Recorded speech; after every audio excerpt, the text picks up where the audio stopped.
BSides DC would like to thank all of our sponsors, and a special thank you to all of our speakers, volunteers, and organizers. Yeah, once you see my background, you're gonna be like, what the fuck went wrong there? How do you end up like this?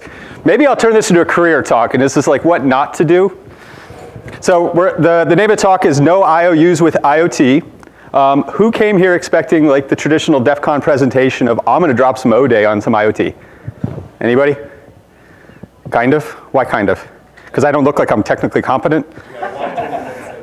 What's that? I walked in and said that. Maybe. Walked in, maybe? He's honest. I like heckling, so good job, but I will fire back. IoT is not hard.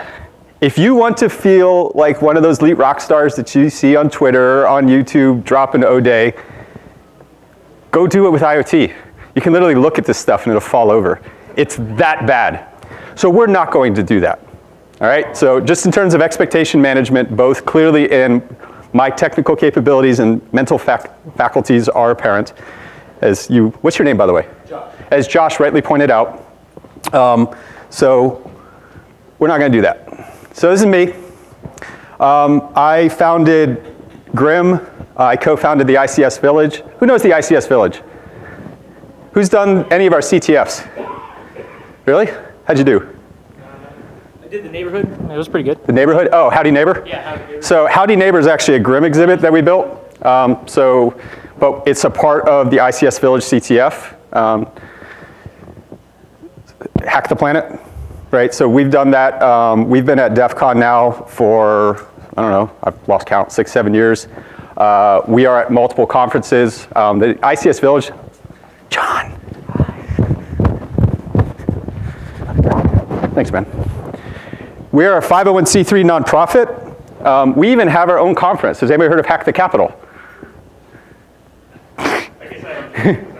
You're the only person I haven't met that has apparently been at my conference, I guess. Hi, Bryson. Derek. Derek, nice to meet you. I know Monte. Oh, you know Monte? Monte. Monte is a better speaker than I am. He works for me. I do not. Hack the Capitol is, we bring, so the nonprofit mission, we do education awareness on critical infrastructure. And it occurred to us, since I'm locally based, wow, it's like the US government is based here and they're incompetent and they don't know things. Maybe we should try to give them some education on critical infrastructure. So we created our own conference called Hack the Capitol. It's annually in May. We're hosted inside the Reagan building, so we're actually on federal government space. And we do a lot of stuff, but we bring members of Congress, we bring congressional staffers, we bring think tanks.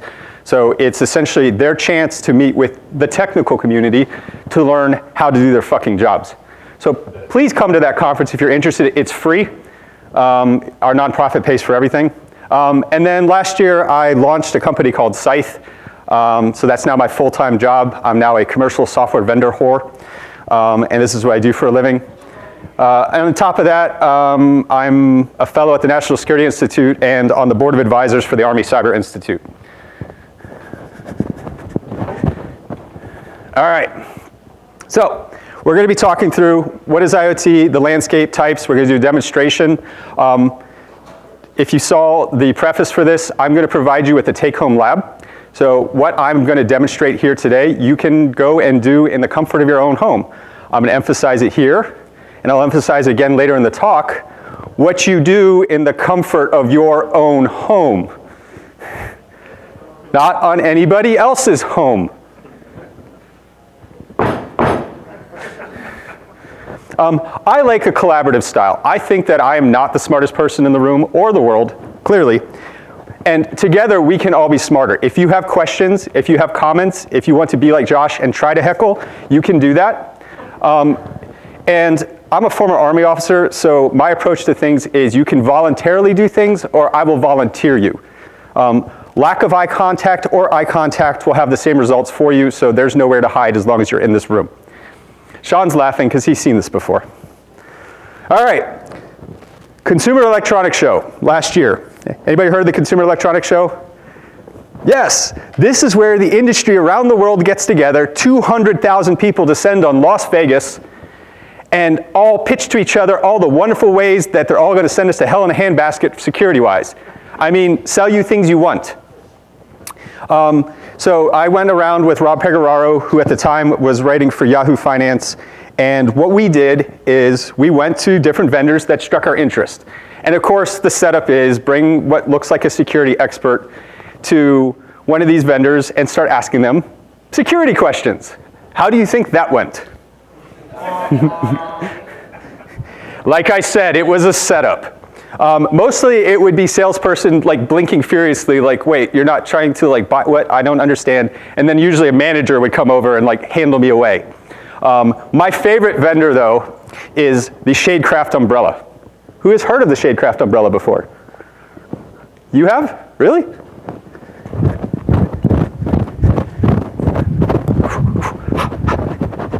Go around you, go around here. Tell us what you know.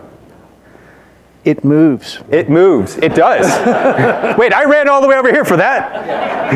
That's all you got. You got something else, right? That's all I got. Does it, you think it blocks the shade at least? It tries. It tries. What's your name? Jim. Jim? That was very disappointing. But you all saw that. Well, I'm not on keto, clearly, and that's as far as my aerobic capability lasts. So if I'm going to have to do that, this thing's hot. This is fleece. If I'm going to run, I want a little better, okay? You now know a standard, Jim. Okay. You got it? Set the standard. That's the bottom. That's the bottom. I'm the demonstration of the bottom. You just got to like, literally, you could like trip over it. Okay, that's good. I'm good to know. The Shadecraft umbrella talks pretty much every communication protocol you can imagine. It does move, so it's solar powered because there's a battery in the base, and it follows the sun. It can do everything but your homework pretty much. So the first question is, how much do you think it costs? Too much? Well, of course the answer is too much. See, I don't mind being as disappointed because I didn't have to run over here for that answer. Can you put a number to too much, sir, or are there things I can sell you? I don't know, let's say like 5,000 or something. 5,000 or something. Okay. What do you think? Too high, too low? Too high? Too low. Keep going. You're drinking Starbucks. You like overpaying for things. Actually, I got a refund, $2,500. 2,500? No, more. We're going the other way. You also don't listen because I said 5,000 was too low. Go up. 7,500. What? 7,500. No, above 5,000. What? Oh, did you say 7,500? Yes, sir. Ah, I'm a moron. Okay, to be fair, I got in from South Dakota after midnight last night, but I apologize. You are correct. Mea culpa. Not 7,500, still too low, but I'm an idiot. 8 grand. 8 grand. So it was just over that. It was like $8,700, $9,000. So the first question is, who wants a $9,000 umbrella? Rich folks. Who said that? Oh, see, that was a good answer. Excuse me, coming through. Watch the tail, watch the tail. Boom. Fist bump. That was awesome. Oh, it's easier to go around that way. Sort of. So the demographic, like I told you, if I talked to salespeople, I would find the manager come over to handle me. I was lucky that I met a Silicon Valley COO who happened to be there with Shadecraft. She informs me that she was buying 10 for her vineyard. I'm not making that up. That's not a punchline. That's actually what she told me.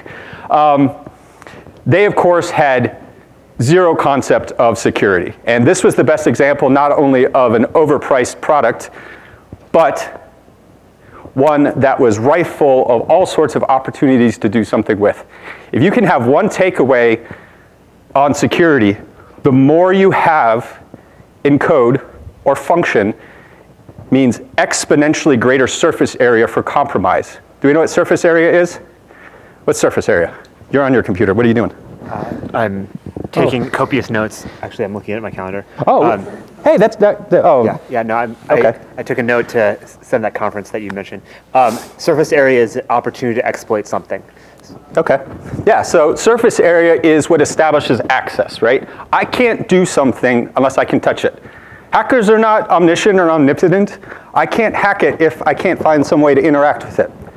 Surface area is that technical purchase where I'm able to go, get into the code, get onto the machine, and do something that I want. 2 takeaways.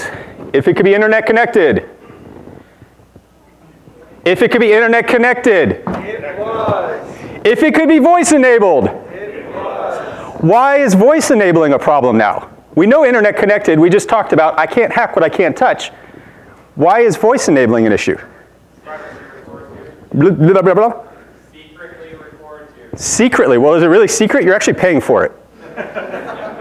You can order shit. You can order shit. So yes, your kids can now, reorder the dildo that you just got. But when we say secretly record shit, what do we actually mean? It's not covert. You paid for it. You said, I like the fact I can ask Alexa to do something. You're unaware of it when you're not interacting. Yes. So that's the problem, because it's always on. So it's always on listening, but then where does it go? The cloud, right? So we're going to be covering shortly why IoT devices have to be cloud connected and internet connected. But now with voice enabling, we have privacy concerns because they're always on. And we tend to forget that they're there when we're like Monte's boss ordering sex toys. Which, by the way, sex toys are IoT. RenderMan, yes. What was that, Cassie? Oh, just saying you can control them via Bluetooth. You can control them via Bluetooth. Hack them as well. Yeah, and hack them. DDoSing. DDoSing. Now imagine some of you men in this room using what passes for some of those sex toys, and you get ransomwared. Yeah, it's funny. It's going to happen. And it won't be funny then. Think about it. Think about what will happen. Like, yeah, I mean, John Wayne Bobbitt through the internet. Yeah, I was like, oh, that's, it was funny until it was dark. Don't go check what you have at home right away, okay? Stay for the rest of the talk. It's dumb to be smart. Did you know that a smart TV now costs you less as a consumer to buy than a smart TV? Why? Services. What about those services? They're spying on you. They're collecting data on your habits, and they're monetizing you as the viewer. You as the consumer are being monetized by these devices. There is a phenomenal study, and now I'm being facetious, that came out from McKinsey in 2015, 60 pages that they privately released to all the auto manufacturers on them saying, here's how you can monetize drivers. Now, who's ever read an end user license agreement, a EULA? No one. Well, Sean, you do weird things for Ars Technica. Yeah, so I do. That's technically the press, right? Yeah, technically. So Okay. I do things that people don't normally do. You do things that people don't normally do. I also do it, but it's unadvised when I do it. But go on. And the end user license agreement often includes things about your accepting by the use, by the acknowledgement of owning this device even without your knowledge.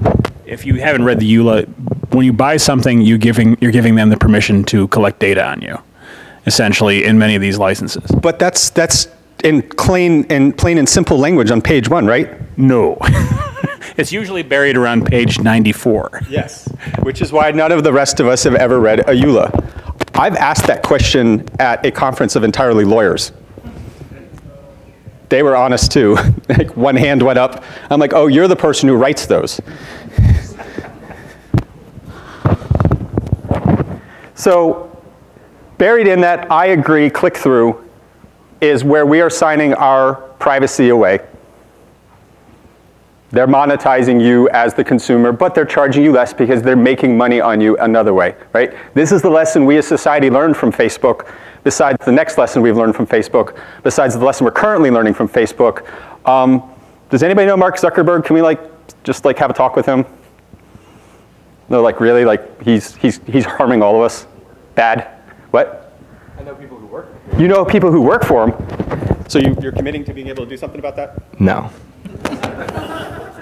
What if I asked again? No. Worth a shot.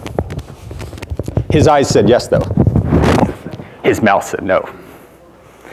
All right, so who has IoT devices? If you're not raising your hand, you're just choosing not to participate. Yes, that's you. Thank you.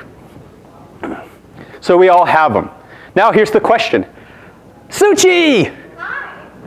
How many IoT devices do you have, Suchi? I have one. One. That is a lie. We don't tend to know even how many I have. We're all aware of the problem of asset discovery in enterprise, because we talk about that all the time. We have the same problem as consumers. We don't know how many devices are in our homes. I really don't know even. Like, I've never really kept count of it. It's just, they're sort of there, and you kind of think about them, and occasionally it tells me to patch it or not. We'll be covering that later. So IoT versus IoT, IT versus IoT. So now we're talking enterprise. So first problem we have with enterprise is bring your own device. So who has a cell phone?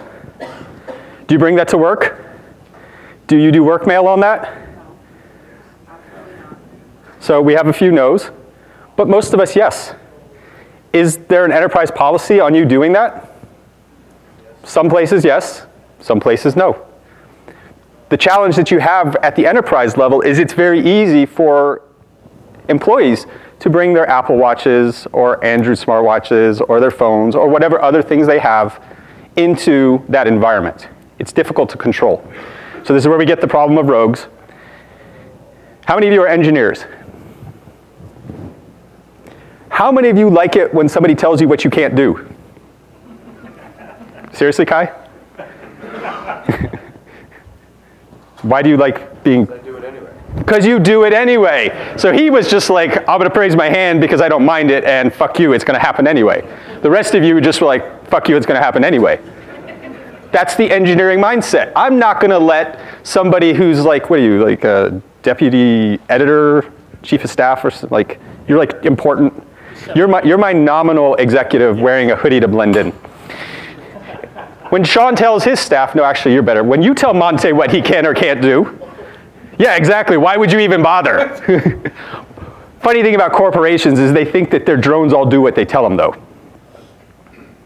They do. There is an expectation. There are people with starched shirts. I've seen them. They exist. And we ignore them. On top of that, in the enterprise, we have vendors.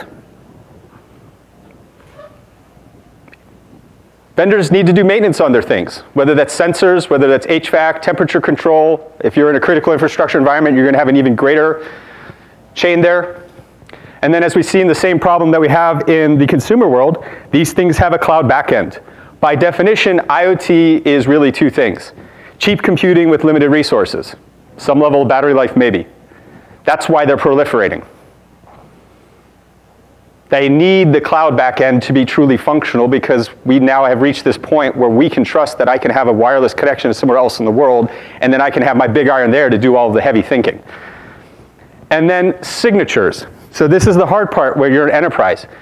This environment is fragmented. There are so many different types. So if you think about that from a technical perspective, how do I even identify what's on my network unless I physically put it there? And if we have this problem of users with BYOD or Kai doing the rogue thing, you can't even figure out what it is, let alone where it is. Enterprise challenges. Oh yeah, this next slide. Who is responsible for updating the security or the patches on a consumer IoT device? A company that went out of business. That's for them to provide it. So we do have the Chinese, company that's there for 3 months, or Taiwanese company, and all of a sudden it appears and they disappear and you're done. But let's assume they've lived longer than 3 months, right? The patch is there. Who's responsible for updating it? Us! Or in the bottom right corner, Putin will do it for you. What do you think of this security model so far? This is the security model. Yeah, woo! This is why we're all fucked. In one slide. I could talk the entire presentation to this one slide. Users are responsible. Well, let's see how our users do it, updating things. Anybody remember stage fright? Yep. Yes. Yes. And? That's why I got an iPhone. That's why you got an iPhone? That didn't really matter. Yeah. Stage fright also worked against iPhone. I didn't know that. Users! Stage fright was, I don't even remember when it was. It was several, who? All right, you're really gonna have the answer because I'm walking, because I'm not gonna run again. I am starting to get hot.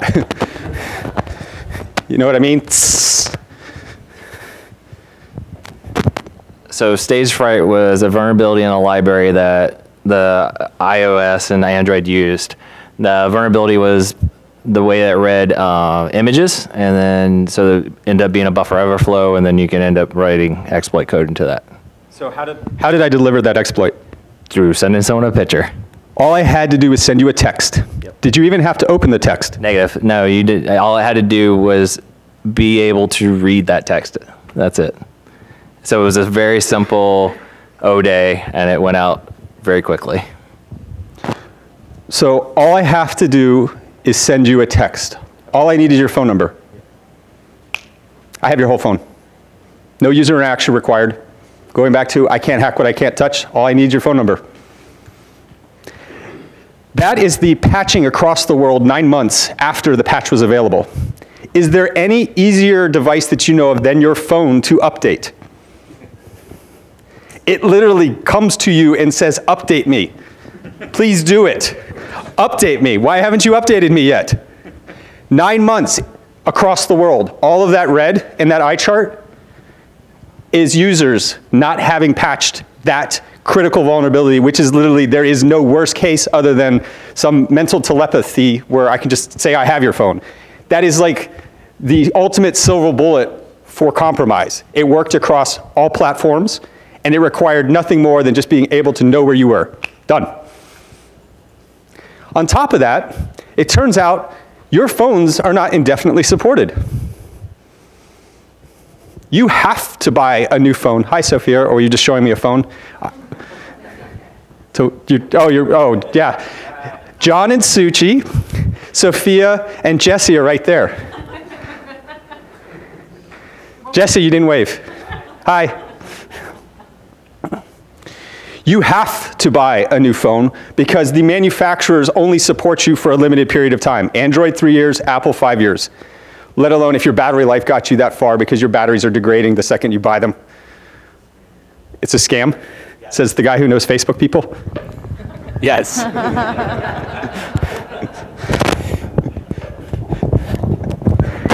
Next up, social engineering a country. So, herd immunity. Who's heard of the concept of herd immunity? Wow. I was just in South Dakota. I feel like more people would have known it there than here. Raise those hands again. All right, you look cool.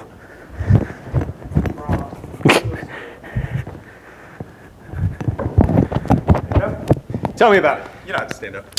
Make you feel comfortable. Mitigation through quantity. The more people who are immune to something, the slower it spreads. Okay. So if we think about this in a ceiling and a floor, right? What is that? How would that concept apply? From a ceiling and a floor? Well, there's like a top percentage and a bottom percentage to the population. Most people, if more people are immune, the more people that are immune, the less likely something is to pop up one, and the more people that are immune, the less likely it is to spread. Who knows where the concept of herd immunity originated? Vaccines. Vaccines. Epidemiological studies of cattle, hence herd. Why this matters to us in this conversation is the same principle applies to the challenge we have with IoT. So earlier when I talked about more function, more availability, more surface area, now let's apply that to if we think about all of the computing devices in our ecosystem, and by the way, all of our ecosystems interact, right? All the way from our personal ecosystem as a consumer to organization.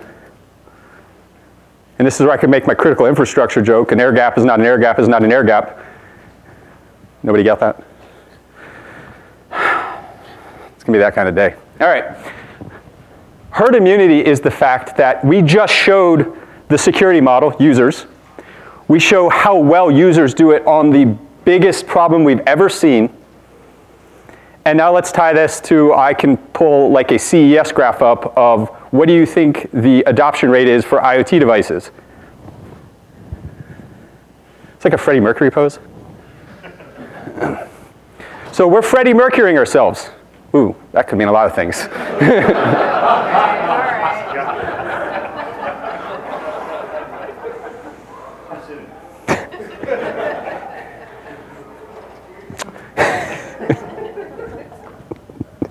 Give me a moment.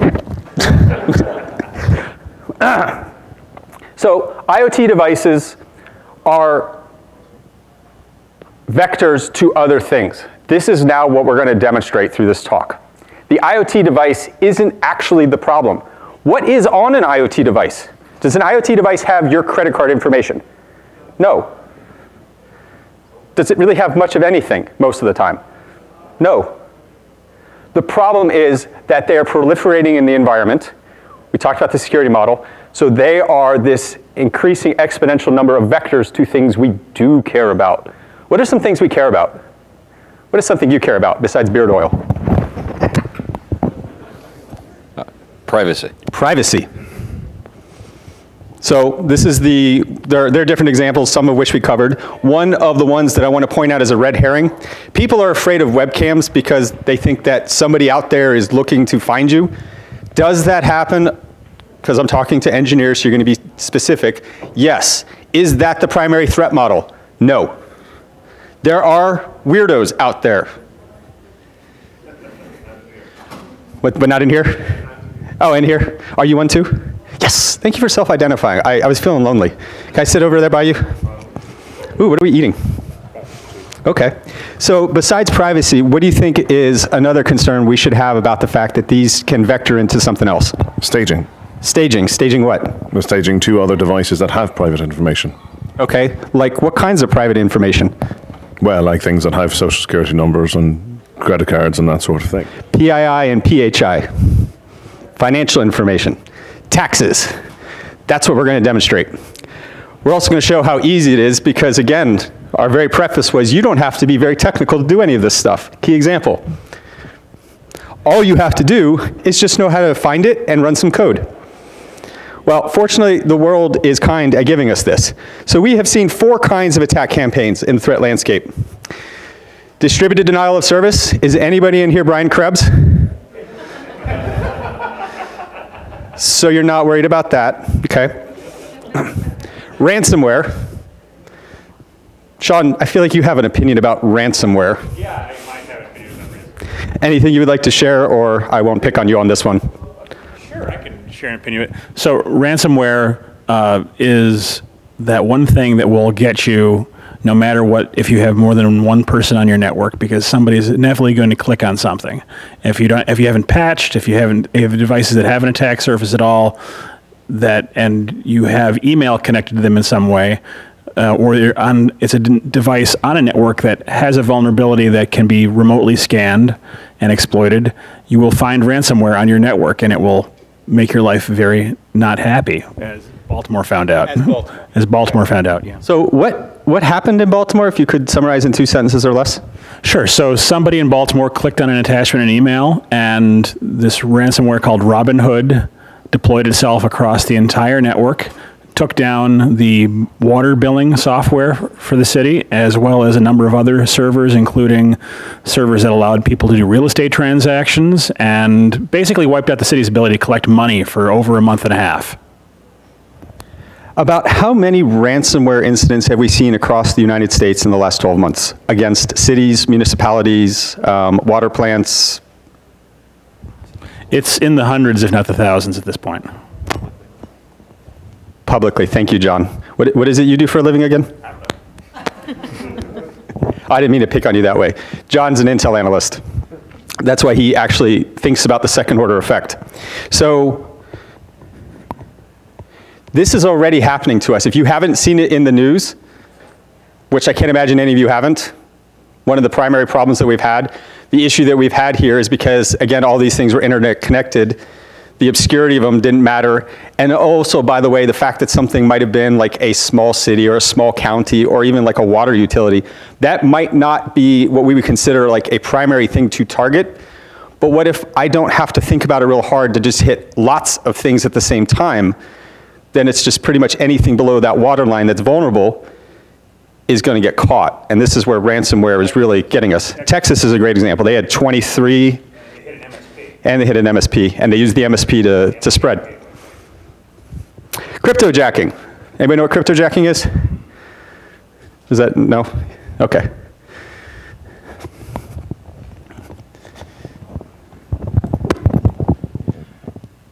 It's using the end user's compute power to do Bitcoin computation for your own profit. Yep. So we have all of these cycles. One Nest thermostat's not going to be able to mine a whole lot for me, right? By definition, it doesn't have a lot of computational capacity. What about 1 million nests? What about that times, what is Bitcoin going for these days? Does anybody know? 120 what? Wait, one Bitcoin's worth $120,000? 9,300? Oh, I was about to say, because I was about to quit my talk and walk out. like, I'm done. I don't have to do this anymore. I don't have to perform for your amusement. Like, I could quit my life. See you in the Caymans. This became a thing because of two factors. One, there's a lot more devices, and the Bitcoins will someday be worth that, but they became worth something. They were like this, and then they shot up. From what I've seen over the last couple of years, it's sort of been between $8,000 and $10,000. But put those two factors together, this is what we've seen. And then recently, so I've been giving this talk for over 2 years, updating it, modifying it, and doing lots of different things. And when I first started doing this with my entire focus on that it's not the IoT device, but it's the vector to something else, I was the only person saying that. Well, never say that because it's always untrue. I was one of the few people who was highlighting that aspect. Does anybody know what happened in August? Microsoft caught somebody doing something. That's also very vague, but tied specifically to lateral vector. Don't worry about it, we'll come back to it. But now recently, a common thing, and we will talk through that later. So history of attacks. There are two major attack types that we've seen. The first is Mirai. Mirai said every device that gets pushed out in IoT pretty much has a default username and password, and go back to our user model, very few of us update them. So all I have to do is try a handful of combinations, and anything I can see, I just try those and work, because do IoT devices typically time out if I try too hard? Nope. Are any of you monitoring what's connecting to your IoT devices in a 24/7 SOC? Nope. We don't do that at home. Mirai, boom, over 1 million devices. Then we have the more sophisticated ones, like Reaper and IOTroop. They said, there's a lot of published code because we're constantly finding vulnerabilities, and then we're very kind as the security community that we share the proof of concept of how those work. Even if we're doing that with responsible disclosure, which we should, we go back to the problem of when does the patch actually come out? When do users actually put them in play? So all I have to do is know what your device is, match it to proof of concept code that's going to be able to compromise it, done. So they just had a catalog of 65 POC end days, and any device that matched those, they just threw that and took it.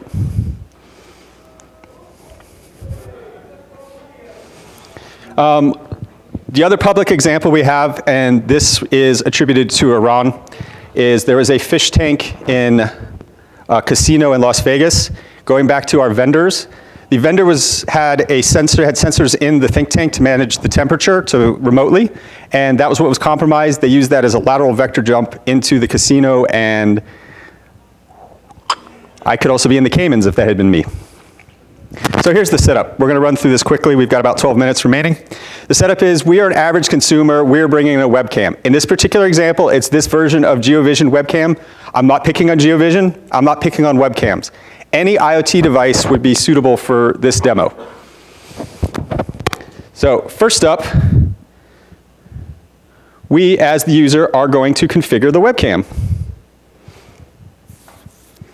So we log in with the default credentials. And it kindly prompts us to change the password. That's actually an above average feature. So we're going to try to change the password. Nope. You want to know if there's proof that there's evil in the world? It's any web page that does that to you. So we got in eventually, just trying to change the password here. And we're in. We can now, for security reasons in this case, we can now keep an eye on our baby. So we've configured it. We want this to be internet accessible, of course. And we have our new password. What is our new password?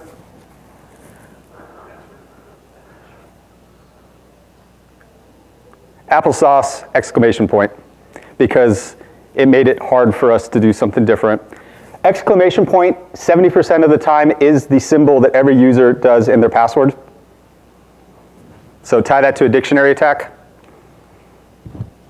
How do I get out? No, not start again. Go to the next slide.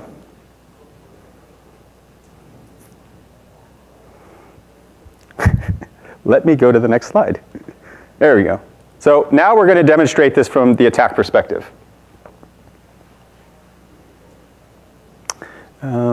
So we're going to do reconnaissance, enumeration. Enumeration is I have to fingerprint that exact device to make sure it works. Compromise, pivot, steal. That's the fun stuff. Need an arbitrary, stupid picture to demonstrate hackers. So he's wearing a baklava. He's wearing a bandana. He's holding an implement that has nothing to do with a computer and a computer. All right. So first up, we're going to try the Mirai style of attack. We are going to try.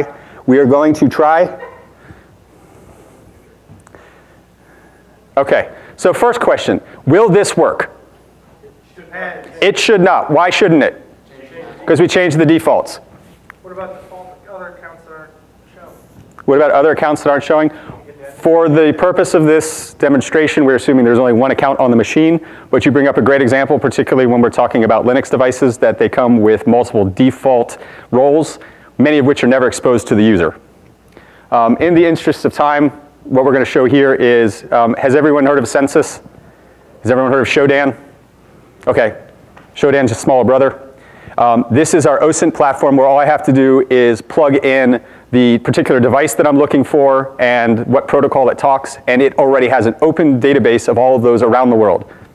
I don't have to go anywhere. That's what Shodan does. That's where everybody gets to look really cool and be like, look at all the things I can hack. Look at all the things I can hack.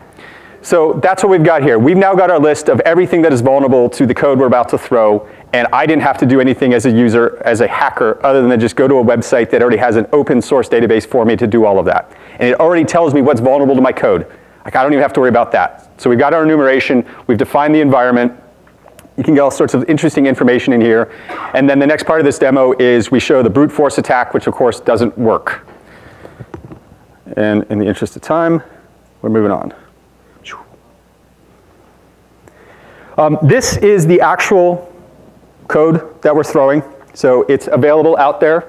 It's free, open source. You don't have to know anything. All these details are in the lab. This morning, I took a look on GitHub to see how many code commits there were for GeoVision on GitHub. There are 30,503 as of this morning of people out there updating code for you to use. Now, this is the fun part. Now, we're going to try that code, so the Reaper IO troop method of this isn't patched, there's published code. All I have to do is all those IP addresses I have, throw that code against every single one of them. So in this case, we're only doing this against one webcam, but how hard is that to write a simple script with a few lines to now do thousands? Not. So we're in. We have administrative access because we use a compromise, so I now own the machine, which means I can also figure out what that password was. From that, we're going to enumerate what else can we see. Again, because I'm probably going to be, how much time do I have left? 8. Okay, we can do this. So I'm enumerating all network file shares from this. Why do I want to do that? I find a real computer that has a network file share. So in this case, we see a Windows file share. That's going to be interesting. That's their home computer. What do we have on that machine? Well, first up, we find family photos. So we're going to download all those and take a look.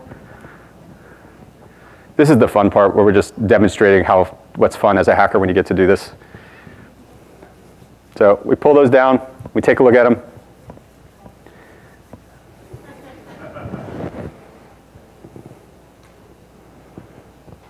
Ah, it's a hipster.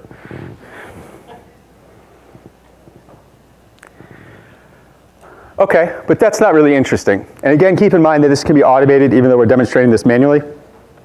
So what do we really want? We want anything that looks like passwords, money, bank accounts, taxes, blackmail. We already saw the blackmail. That was the pictures there. So what do we got? Well, we've got some people save their passwords in text files on their computer. Don't do that. Oh, bank account information and taxes.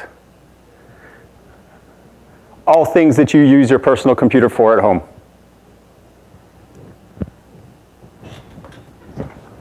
So now, the Russians.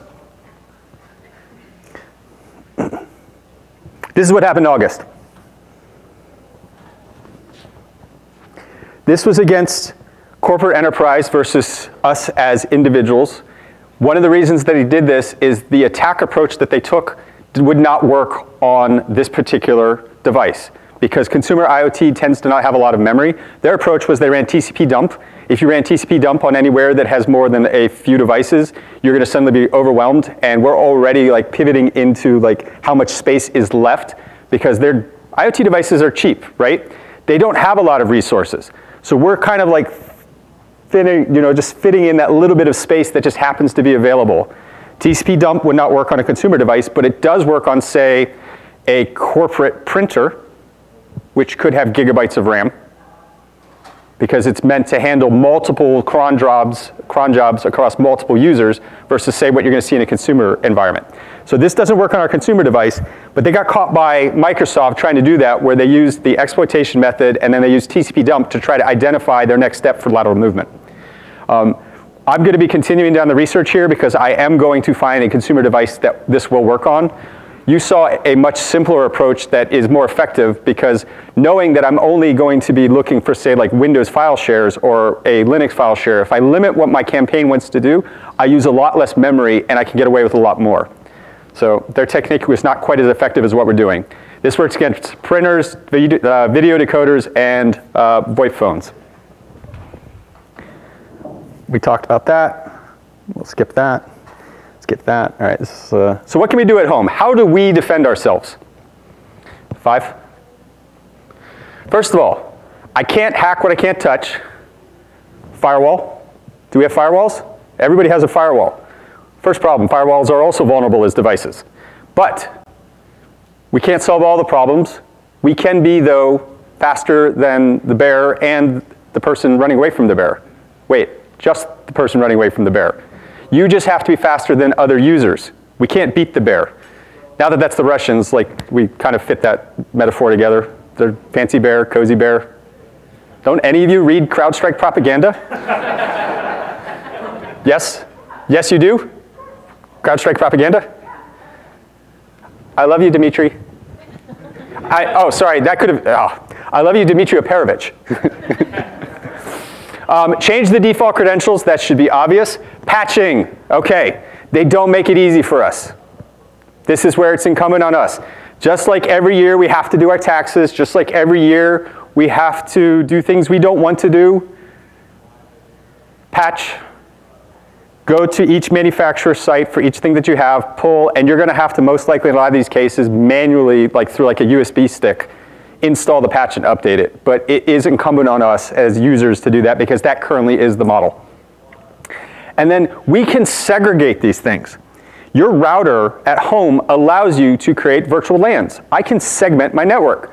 Why is my PC talking on the same, where I do my taxes, on the same VLAN as where I'm managing temperature control, for example?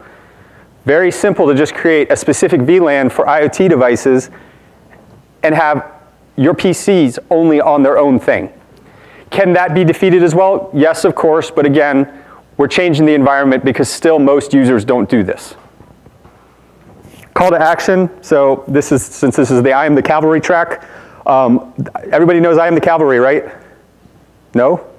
Okay, I am the cavalry is a loose organization of a bunch of independent security researchers where we're trying to pressure policy and manufacturing changes so that we can improve the environment. So the first is manufacturers should be accountable for putting insecure devices into our environment. Now, what is an insecure device is kind of in the eye of the beholder, and there is no such thing as anything that is unhackable, right? So some best practices being embedded to start is good.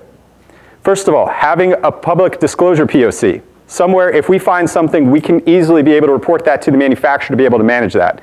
Then expectations for them to take that seriously, look at those, triage those, and push out patches so that we are improving the environment. It's the life cycle that's the most important part of this, less something being published that's just secure. Hence, we should have a release plan. How do we easily get the patches to the consumers? Why isn't that something that's a part of the device? And then finally, this idea came out of something that I saw being debated in France. I don't know if it ultimately passed, but when a manufacturer goes out of business or a manufacturer decides to end of life a product, why don't we have them open source that code? One, that's an incentive for them not to end of life, or two, if they do, it at least gives us the opportunity for the independent security research community to still pick up the mantle and push those patches out. So some other options that are out there. Anybody seen this? What are they doing in 2020? What is Japan doing in 2020? The Olympics. So them recognizing the challenge, they're going to do this for their citizens. Stay tuned. Some other options. This just came out a couple of days ago. So the Five Eyes, essentially the 5 English-speaking countries, have now agreed. I thought it was very kind of them on their webpage to provide their signatures. So that was cool. They've made a commitment, and I think I show this on the next slide, but basically that first part where I said this is what we should do, they've all made a commitment of 5 countries that they as governments are going to be pushing toward those standards. If you want to be a part of that, because this was a call to action that went out, one of the organizers, and actually Harley Geiger is local, but Jen Ellis, both of them are at Rapid 7. They do a lot of policy work. So if you're interested in trying to make the world a better place, reach out. So happening here, there has been bipartisan legislation that has been languishing for over 2 years now. So both Republicans and Democrats, both in the House and the Senate, have agreed as sponsors to this idea. And they're not even pushing it on consumer devices. They're only pushing it for government agencies to just follow these principles. And this still hasn't passed. But fundamentally they say, hey, NIST, tell us what to do. OMB, make it happen and audit it. Do the things that we just said. And then US government contractors who are part of that procurement process should follow through as well. Still hasn't passed. This is something that you can also, as individuals, in terms of call to action, write your congressman, write your senator. What the fuck, dude?